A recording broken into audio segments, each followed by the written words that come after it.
Hey guys, it's Stephanie, and I'm here today to share 10 books that I think that you guys should try reading this week. And before I get into it, yes, I know that my nail polish needs to be redone. Haven't done it yet. What you gonna do?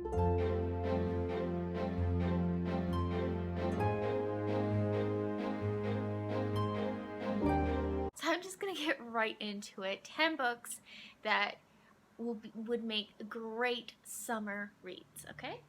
So, the first one on my list, if you follow me anywhere else online for any length of time, then you probably could guess, is The Hobbit by J.R.R. Tolkien. This one is by far probably the most accessible of Tolkien's books. It moves along at a great clip. It's actually, if I remember correctly, technically a children's story that he wrote for his kids or something like that. Anyway, so it's more silly than the Lord of the Rings trilogy, not quite as serious. It has some spooky moments. My favorite chapter in here is the Riddles in the Dark, it's one of the longest chapters in here too, but it's just so good, and that's when Bilbo meets Gollum for the first time, and I just really love this book. Fun story, the first time I read this, I was actually, I think, like around 11 or 12 when I read this. I don't remember exactly, but I ballpark it, somewhere around there. And I was like, okay, that was good, but I didn't love it. And then I actually have reread it since a couple times, and now I just adore this book so much. So, yeah, that's a fun fact, I guess. But yeah, this is a great book, and if you haven't read it, it's only like 300 pages. It really doesn't take that long to get through this book. Give it a try.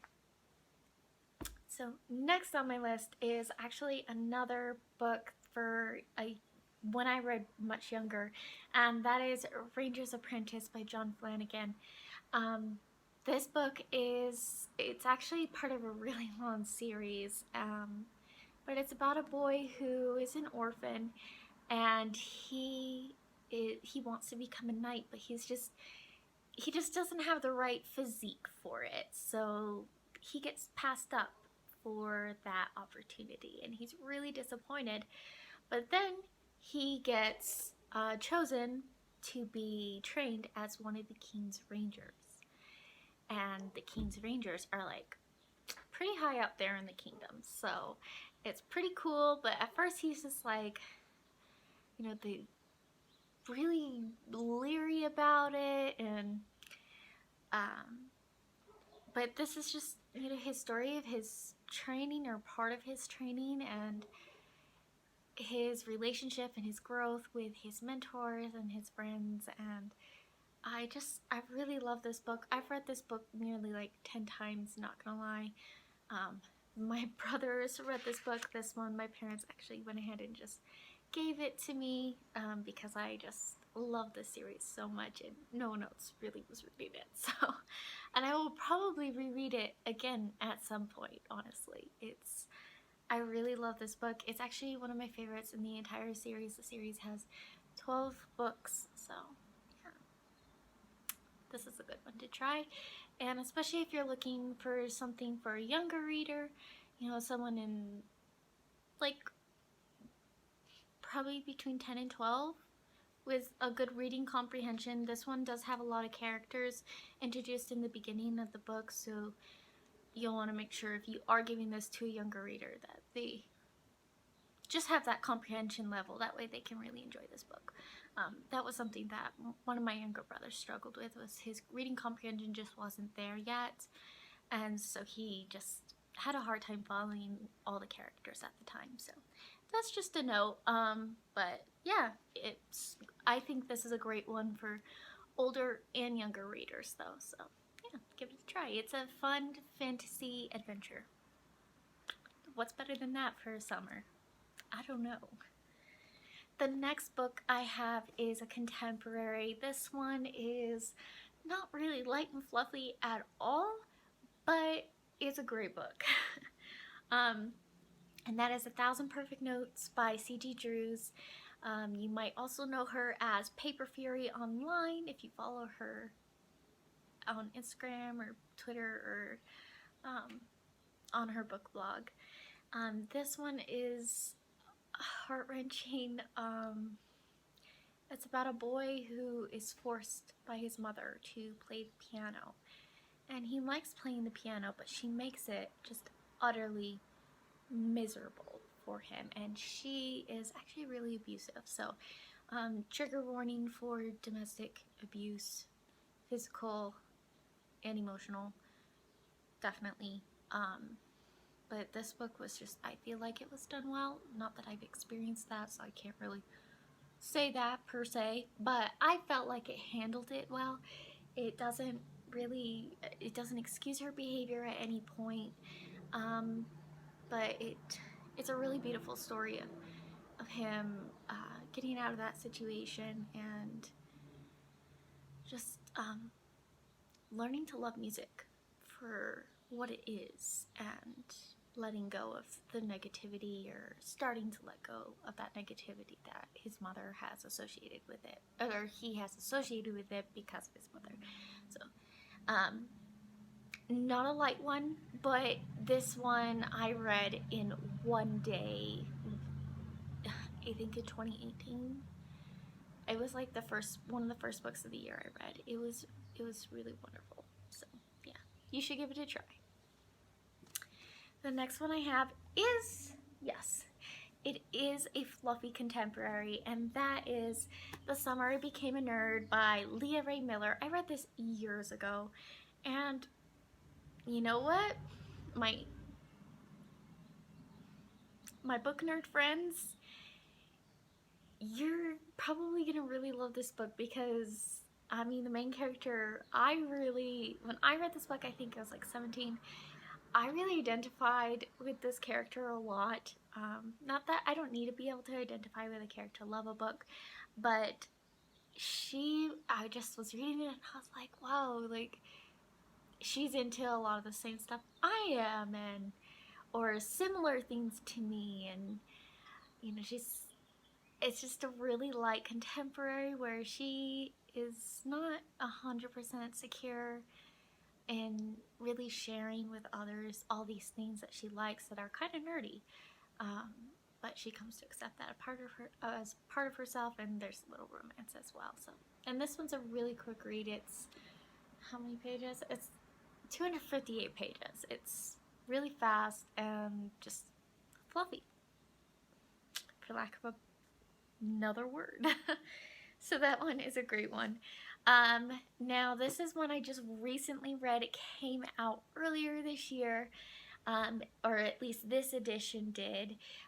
You may have heard of it before. I guess it was actually originally published in 2015 under the title Black Karen Point.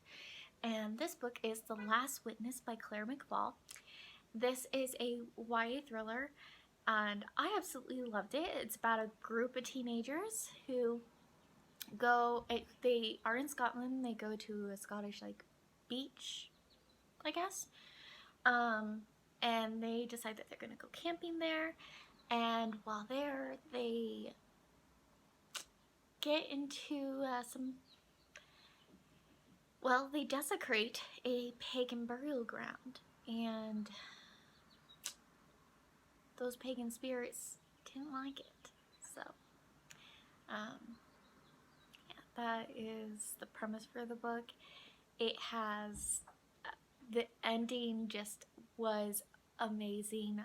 Honestly, I did not see the ending coming, but it still, like, made sense in context of the story. Like, it was totally and completely believable at the same time. So that was really interesting to see, because that's not always the case when you have an ending that just comes out of nowhere.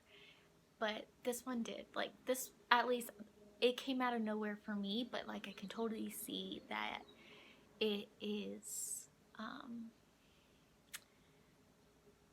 like, it was totally and completely believable, plausible in the context of the story and all the information we already knew. So, yeah. So if you're wanting kind of a spooky scary. I wasn't really scared, but there were some chilling moments for sure.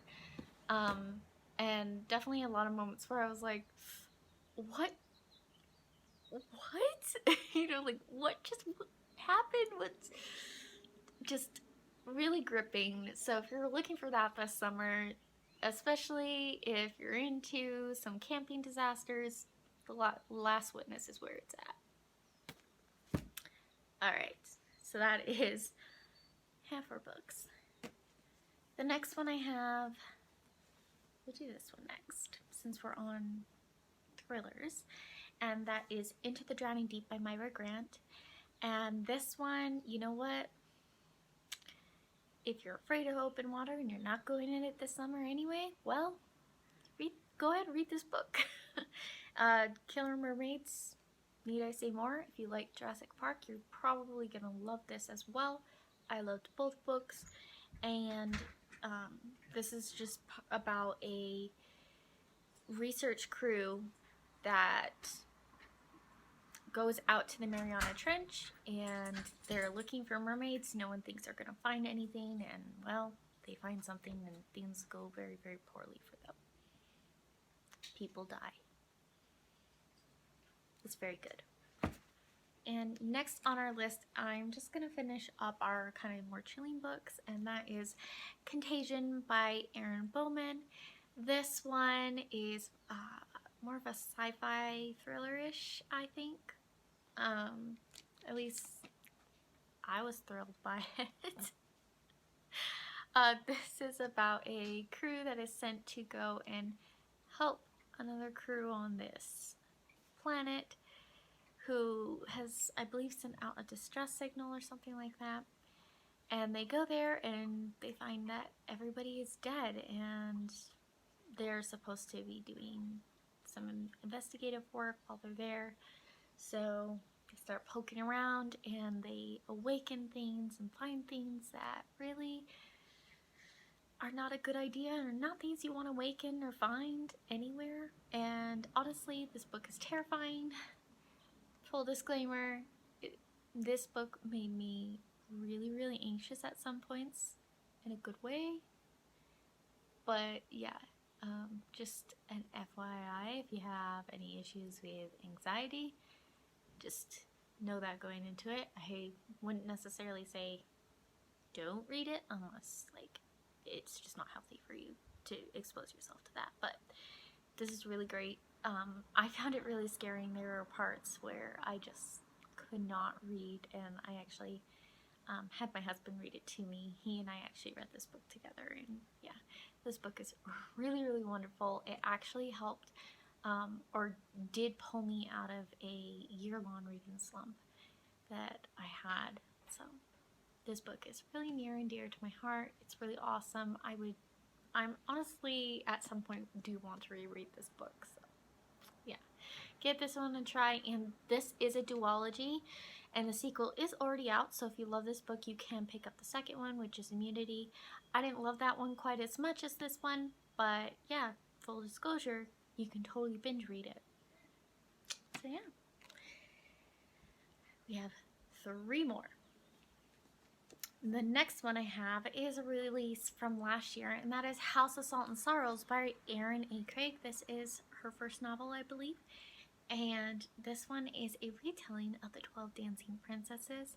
I did not anticipate this being as chilling as it was at some points, and I would not have read those parts at night if I had known that. But this is really great. I did not anticipate the world building for it to be as good as it was, honestly. I didn't expect a lot of world building going into it, so I was really surprised that there was really any at all, and what was there was done really well. I really enjoyed this book a lot. And plus the cover, that cover is beautiful, right? I actually got this as an e-arc, and I saw it at the store, and I was like, man, I have to own that book for my shelf. And I don't know if I'm gonna reread it at any point, but I really love this cover, and it's a really amazing book, and I like being able to lend books to people, so yeah. And I also like being able to support authors, so if I really loved an arc that I read, I try to be able to buy, I try to buy the finished copy when it's out. But yeah, this one, really good. If you're into retellings and you want something not like your traditional like princess, like Cinderella, Beauty and the Beast, that type of retelling, pick it up. The next book I have is more of a fluffy book for you, and that is The Chaos of Stars by Kirsten White. This was actually the first Kirsten White book that I actually finished. I started reading Mind Games. That was the first book of hers that I started reading, and I did really enjoy it. I just ended up putting it down and just never ended up finishing it. Don't really know why, because I was really enjoying that one too, but this one ended up being the first one that I ever actually finished. And this one is about a girl who is the daughter of an Egyptian god or goddess. I can't remember which one. And it's basically her finding her role in life, especially, you know, in the context of her family. Yeah, so this one's really good. Really enjoyed it. It's a fast read. Yeah, and it's just really light and fluffy. There's a really cute romance in it. It's just fantastic. And then the last book on my list is a 2019 release that I absolutely loved. It was my favorite book. Yeah, I think it was like my favorite book that I read last year. And it was definitely my favorite fantasy that I read last year. And that is Wicked Saints by Emily A. Duncan. And the sequel just came out last month. So if you have read Wicked Saints, then you should pick up Ruthless Gods, because, oh my word, it was even better than the first book. Now, I'm going to tell you this now. I did find the beginning of Wicked Saints, while intriguing, a tad slow, but if you just give it some time, and that it's no longer an issue. And this one is just really good though. It's about this girl who is actually in dual point of views, but it's about this girl who is the, what's the word? I can't remember. She hears the gods of her people in her head. They whisper to her, they speak to her, they give her magic. That's how she accesses her magic. I can't remember. Oh, she's a cleric. That's what she is. So it follows her, and she is supposed to go to the kingdom that is at her people are at war with, and she is supposed to kill the king there. So that's her mission. That's what she's supposed to be doing. And along her way, she meets a boy who is very mysterious, and things don't go right, of course. And then we also follow the prince of the kingdom opposing our other main character. Her name is Nadia, and the prince's name is Seraphim, and yeah, he is supposed to be on the front. He gets called back to the capital or the castle, I think, because his father is sick or something. I don't remember for sure. It's been over a year since I've read this. But he ends up going back to the capital at the same time as Nadia does, and they both learn a lot of things about the magic and a lot of secrets that, you know, are not great things going on in their kingdom. There's betrayal, and it's just a lot of world buildings. I really love it. It's a great high fantasy. It's honestly one of the best high fantasies that I've read in a long time, especially YA fantasy. Honestly, I don't think I've ever read YA fantasy this good. And I've read quite a bit of it, but as far as YA high fantasy goes, this is legit the best, I think. I can't think of any better ones. So, that's the first book. And if you haven't read it already, you definitely should. Also, this cover is really, really cool. I'm going to show you this. Let Them Fear Her. I just love this red cover so much. But yeah, it's really beautiful. That spine is beautiful. I also got an arc of this one, and then I just had to pick up this one after I finished reading it. And if you have read that, and maybe you're a little leery going to Ruthless Gods because of some other things you've heard on the internet, I would like to put those fears to rest, hopefully. Ruthless Gods is even better than Wicked Saints. I have heard and seen some people complain that it was slow. I didn't think it was slow at all. I think it jumped pretty much right into where we were with the story, and there was a lot of stuff going on in this book, and I really, really enjoyed this. The world building was just even more just intense, in a great way if you like high fantasy.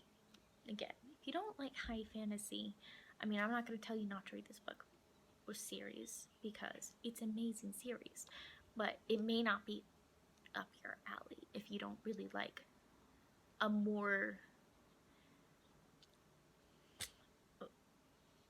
I don't know how to say it, like a more intense high fantasy than you are probably going to typically find in a lot of YA books. I hope that makes sense. But this book was really, really great. Once again, it has a beautiful spine cover, and this isn't even a special edition or anything. And I love that they do these little designs on the inside of the book. It's really awesome. And then this one, Darkness Never Works Alone. So, yeah, this is a really, really great book. I just read this. I also got an e-arc for this one, and because of health stuff, I didn't end up reading it before the publication date, but I did end up reading this book this month. Knew I had to own this book from the very beginning, though, to be honest, so I bought it right away as soon as I got out of my reading slump. And I read this book, and this book is over 500 pages. I read this one in a matter of like 3 days, and honestly I could have read it faster, but yeah, I didn't, but I could have. It was amazing, very gripping. My iPhone cut me off while I was in the middle of talking, so to wrap it up, I don't remember where I was because I had to do some stuff on here to get it to record, but to wrap it up, this book was really great. I didn't find it slow at all.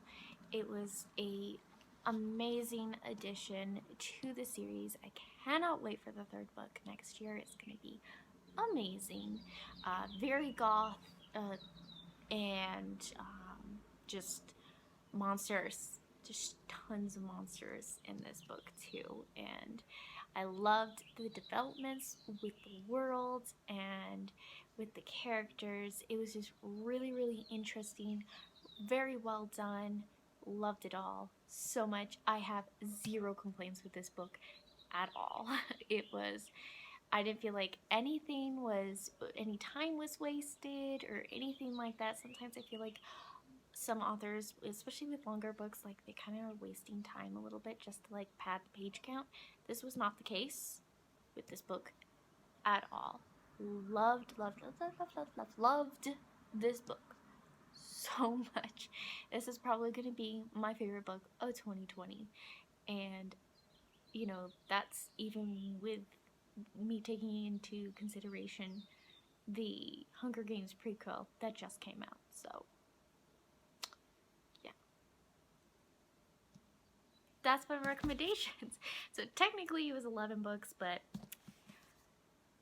this one is if you had read we could say. So yeah, there it is, 10/11 books that you should read this summer, and I hope that you enjoy at least one of them. Let me know if you have read any of those already, and I will see you next time for a different video.